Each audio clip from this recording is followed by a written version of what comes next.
Welcome to my channel. शुरू करते हैं आज का वीडियो। आज के वीडियो में हम पढ़ेंगे पोएम ऑन हिज ब्लाइंडनेस, जो कि लिखी गई है जॉन मिल्टन के द्वारा। ये सोनेट नंबर 19 है और इसका दूसरा नाम है when I consider how my light is spent. John Milton एक इंग्लिश पोइट थे और एक इंटेलेक्चुअल बुद्धिमत्ता वाले इंसान थे जिन्होंने सर्व किया था एक सिविल सर्वेंट के रूप में। उन्होंने रिलीजियस और पॉलिटिकल इंस्टेबिलिटी के टाइम पर लिखा है और वो बेस्ट नोन मतलब बहुत अच्छे जाने जाते हैं उनके एपिक महाकाव्य पोयम है जो पैराडाइज लॉस्ट के लिए। मिल्टन ने अपनी आईसाइट 44 एज में खो दी थी एक्सेसिव राइटिंग के कारण, जो कि उन्हें एक गवर्नमेंट सर्वेंट के रूप में करनी पड़ती थी। उनकी जो सर्विस थी गवर्नमेंट के लिए उसमें ये रिक्वायरमेंट थी या फिर ये आवश्यकता थी कि वो एक्सटेंसिवली बड़े लेवल पर रीड और राइट करें, और यही कारण बनी उसकी आईसाइट खोने का। ऑन हिज ब्लाइंडनेस एक ऑटोबायोग्राफिकल सोनेट है जिसमें मिल्टन मेडिटेट ध्यान करते हैं उनके खुद की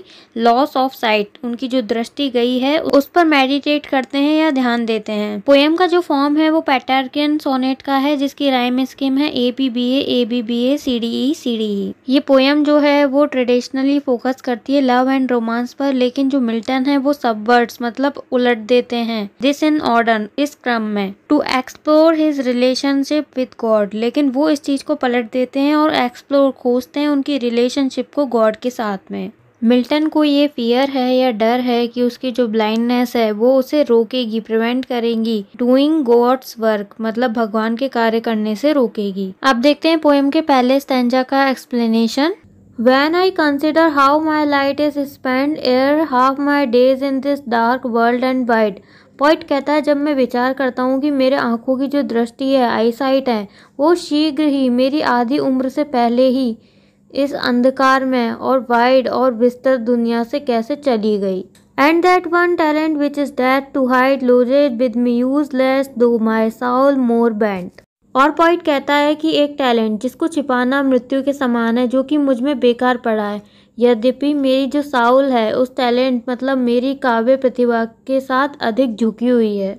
इस स्टैंजा से समझ में आता है कि जो पॉइट है उसने बहुत जल्दी अपनी आईसाइट 44 की एज में मतलब हाफ एज भी नहीं हुई थी उसकी और अपनी आईसाइट खो दी, लेकिन उसके अंदर एक टैलेंट था जो काव्य प्रतिभा है वो उसके साथ बनी रही। To serve therewith my maker and present my true account lest he returning chide. Poet जो है ईश्वर या गॉड की सेवा करने, उसके जो निर्माता है उनके साथ अपना सच्चा लेखा जोखा जिसे हम अकाउंट कहते हैं प्रस्तुत करने को उत्सुक है। चाइल्ड, चाइल्ड का मतलब होता है फटकार। कहीं ऐसा ना हो कि अगर मैं ऐसा काम ना करूं तो ईश्वर मुझे डांटे या फटकारे। Doth God exact day labour light denied I fondly ask. Poet अपने लिए प्रश्न पूछता है कि क्या ईश्वर जो है वो बहुत ज्यादा परिश्रम की आशा रखता है उस व्यक्ति से जिसकी आंखें छीन ली गई है। वो मूर्खतापूर्ण अपना प्रश्न पूछता है। बट पेशेंस टू प्रिवेंट, लेकिन धैर्य ऐसी चीज है जो इन सब चीजों को रोकती है। That murmur soon replies God doth not need either man's work or his own gifts.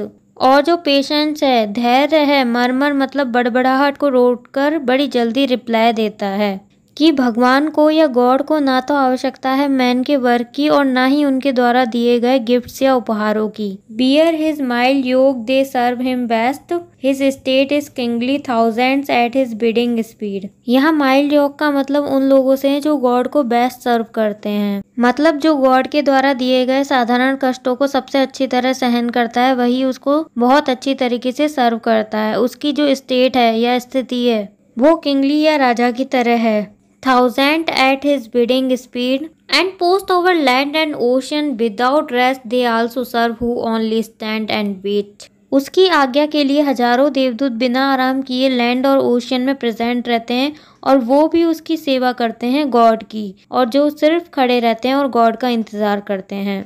इस तरह से ये थी पोएम की एक्सप्लेनेशन जिसमें पॉइट फियर करता है फ्यूचर को लेकर। वो डरता है कि जो उसकी ब्लाइंडनेस है उसे गॉड का काम करने से रोकती है। So thanks for watching my video.